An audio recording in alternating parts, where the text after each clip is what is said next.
kita belum menspesifikkan. Kita ingin mencari mobil otonomus yang seperti apa gitu. Sebelum kita tambahkan spesifikasinya, kita bisa tambahkan tanda kutip ini, Bapak Ibu. Tanda kutip di awal dan di akhir. Ini gunanya apa? Sehingga autonomous car ini menjadi sebuah frasa. Bukan dua kata yang terpisah, tapi dia adalah satu frasa. Sehingga Google Patent Database akan menampilkan hasil pencarian yang dokumen paten yang ada kata autonomous car-nya sebagai satu frasa.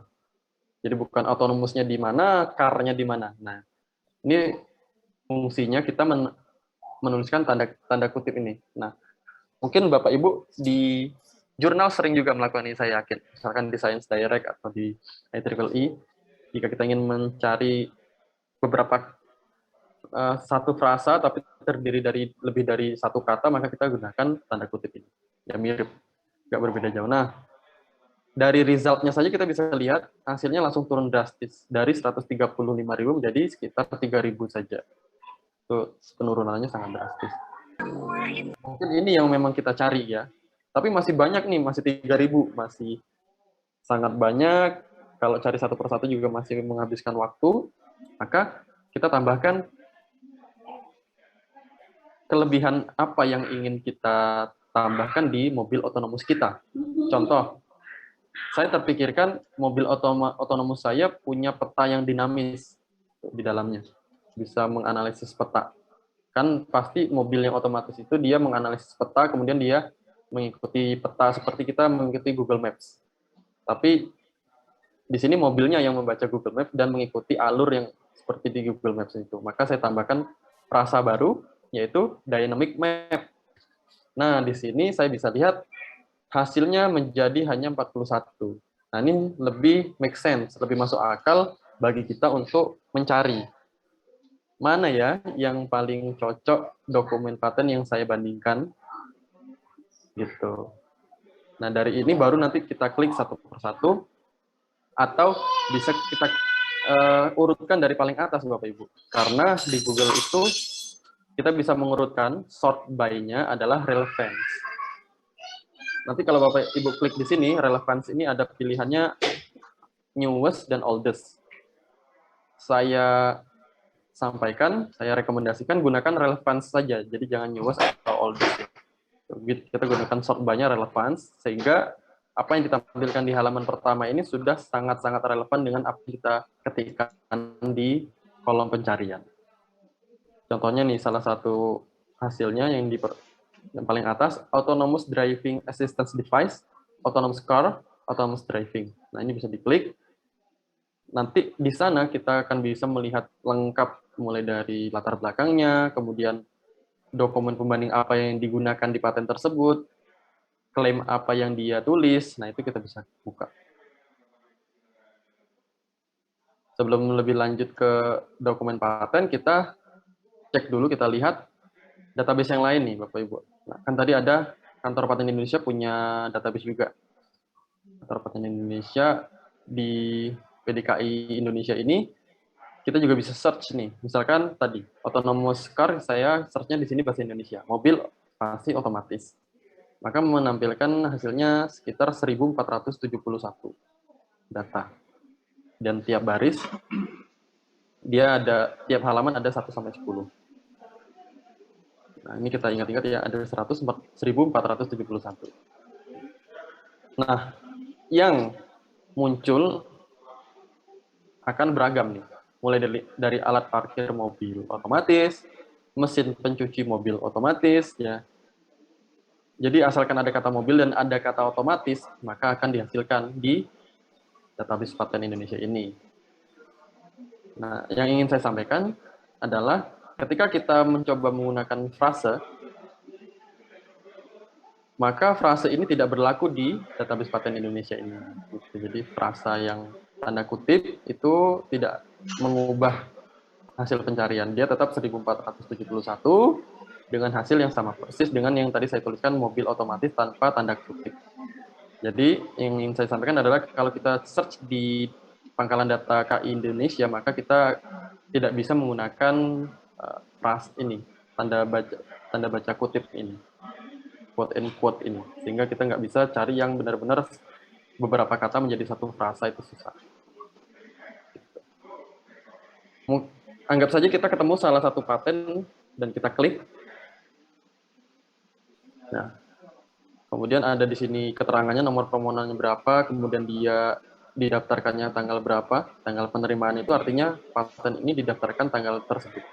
Kemudian statusnya bagaimana, dianggap ditarik kembali, ya berarti ini si pemohon tidak melanjutkan proses-proses perlindungannya.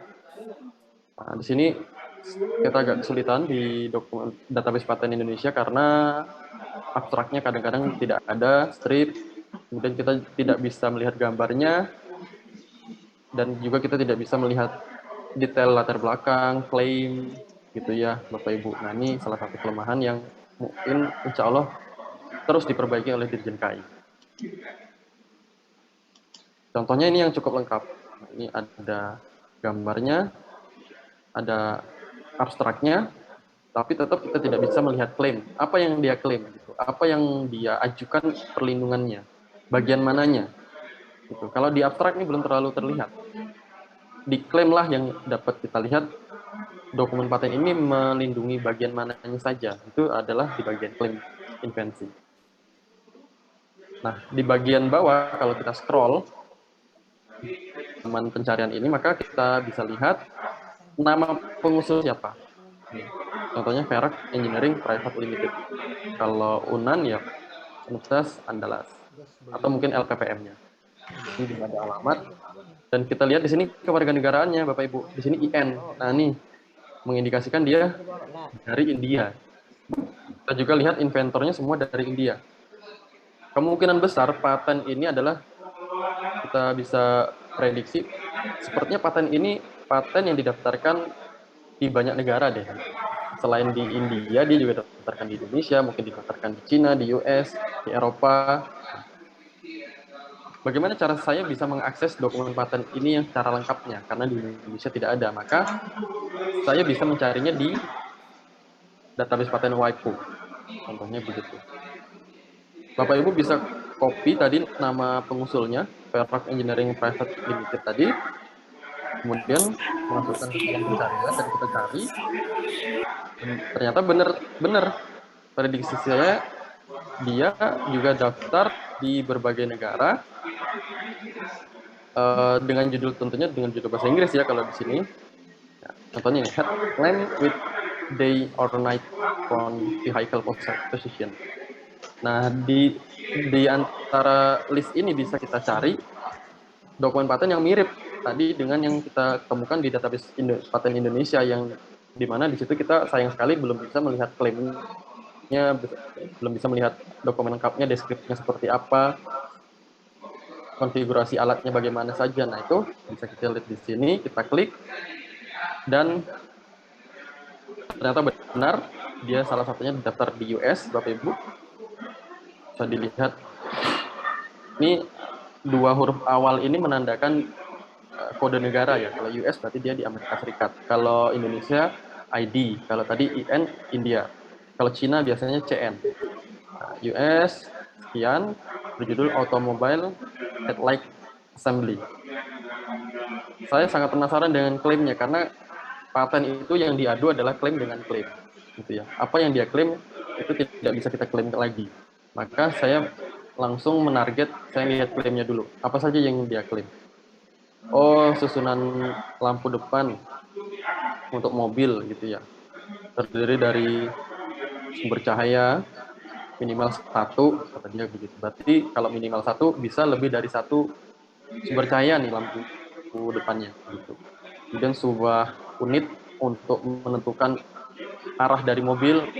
Jadi ternyata headlamp-nya, headlight-nya dilengkapi dengan alat ini untuk determining an orientation of the automobile in space. Nah, ini kebaruannya mungkin salah satunya di sini. Jadi lampu depannya dilengkapi dengan sensor untuk menentukan arah mobil gitu ya. Biasanya kan lampu depannya lampu depan aja. Nah, ini dilengkapi dengan sensor gitu.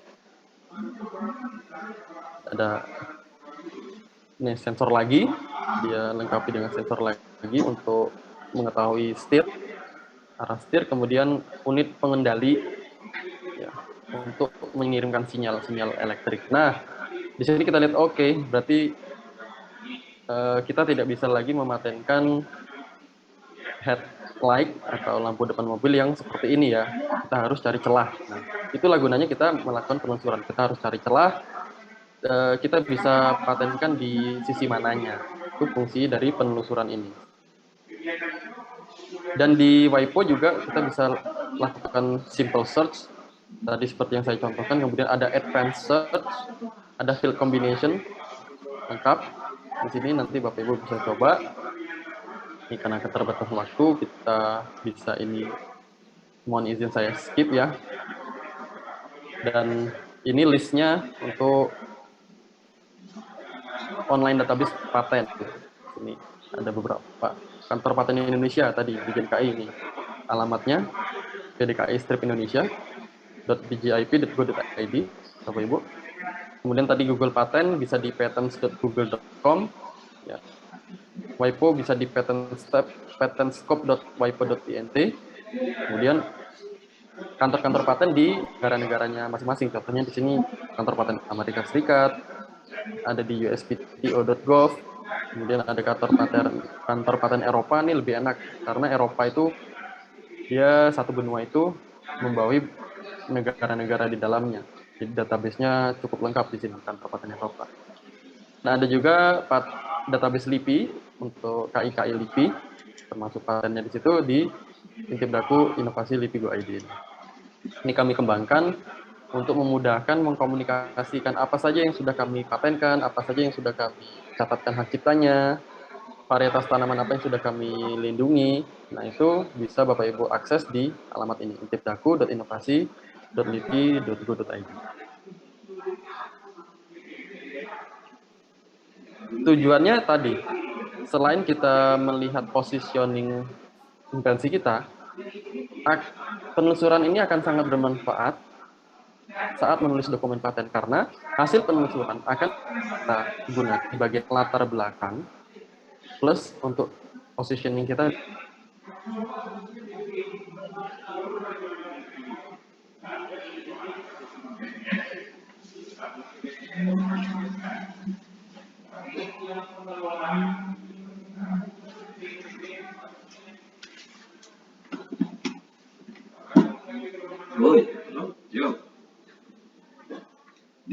Pak Priyo. Oh iya.